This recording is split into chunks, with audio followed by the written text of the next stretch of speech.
Ngayon nga ay nandito tayo sa bagong food trip. Kaya tara!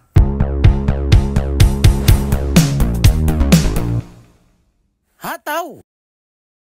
Ngayon nga, ang sikat na kainan nila Kay sa Romualdez ay natagpuan ko na nga. Ito lang sa Paco, Paz Street, sa tapat mismo ng PCP5 para tikman itong isa sa kanyang pangmalakasan na mukha ng baboy. Ito nga sa kainan nila Kay ay talaga namang sigurado ka na meron kang pagpaparkingan. Bossing Lakay!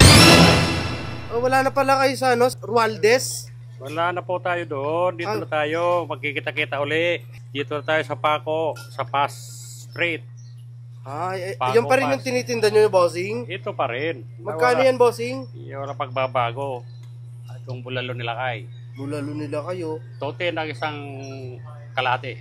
210, boss. Sabi naman yan. Palalaki talaga to. Sige, boss. Kuha ko niyan isa, boss, ha. Order ako niyan. Order kayo isang order. Boss, nakakailan ka ng benta nito sa isang araw? 25 rin na piraso, 30. 25. Dati, boss, nakakailan ka?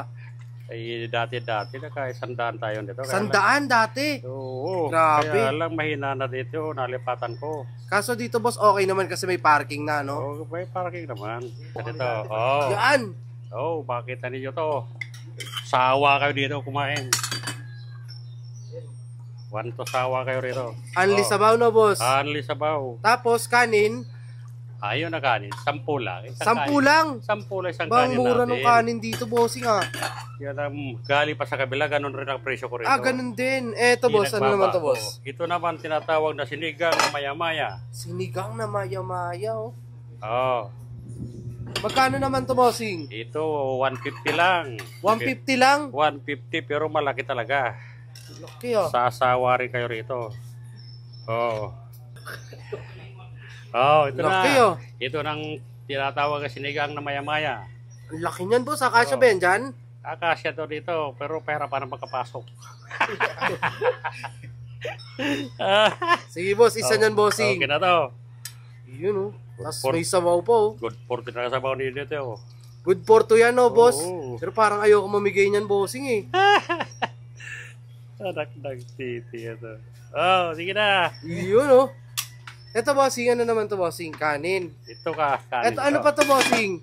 Ito ang tinatawag na igado nila Kay. Igado. Ito ang igado nila Kay. Uy, sarap, ah. Ito naman, kalderetang baka. Kalderetang baka. Kalderetang baka to. 60 lang ang presyo ko dyan. 60. 60 lang yan. Pag may kanin, 70. 70. 10 piso yung kanin, eh. Oo nga naman. Ito, bossing. Ito ang dinakdakan nila Kay. Magkano naman tong dinakdakan nila? 60 lang yan. 60. Pag may kanin, 70. Pag may kanin, 70 yan. Ayun. Ito, boss, ano pa to meron tayo dyan? Ito, sapsoy. Sapsoy. 40 lang yan. 40. Pag may kanin, 50. 50. Makakaraos na kayo dyan, 50. Ito, litsong kawali. Uy, may lechon pa. Oo. Sige, boss, order din ako nito mamaya, boss. Ito ang adobo nila Kay. Adobo nila kayo. Magkano yan, bossing? 60 rin yan. 60. Pag may kanin, 70. Yun, oh. So what's up mga tawista, ngayon nga ay nandito tayo sa may kainan nila Kay para tikman itong kanilang mga pangmalakasang mukha ng baboy. So dito nga lang yan located sa may tapat ng PCP5. So pasok lang kayo dito sa may malaking parking, nandito lang sila sa likod. So dito lang yan sa may Paz Street. So huwag natin patagalin, natawin na natin to bago patawin ng iba. Let's go. So una tikman natin ito na nasa halagang 210 ay matitikman mo na nga. So tikman natin to. Grabe. Ano ba? Tikman natin. Wow. So tikman natin siya, may kanin. Sabaw.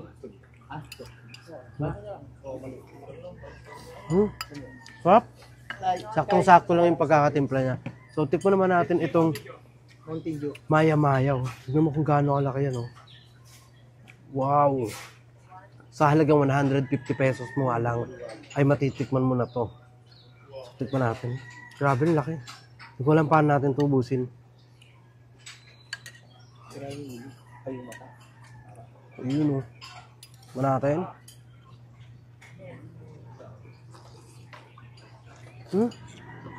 Sarap.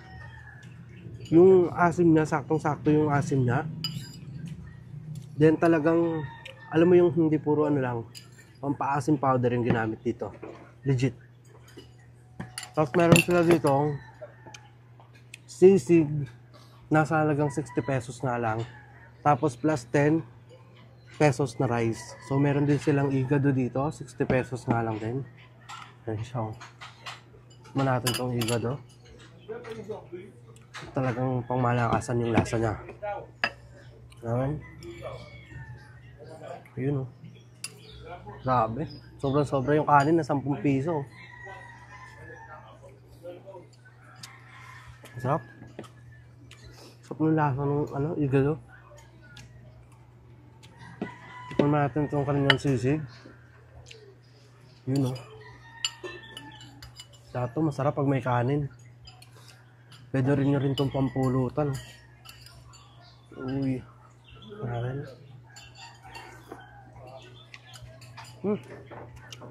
Sarap ng pagkakatimpla nila sa sisig dito. Hindi siya sobrang anghang. Konting-konti lang yung anghang niya na ano lang. Pang dagdag lasa lang. Hindi siya yung sumisipa. O paano mga turista? Ubusin ko muna to. Hanggang dito na lang itong video na to. Huwag nyo nang patatagalin. Dayuhin nyo na nga dito si Tatay Lakay. Salamat sa panonood. Paalam.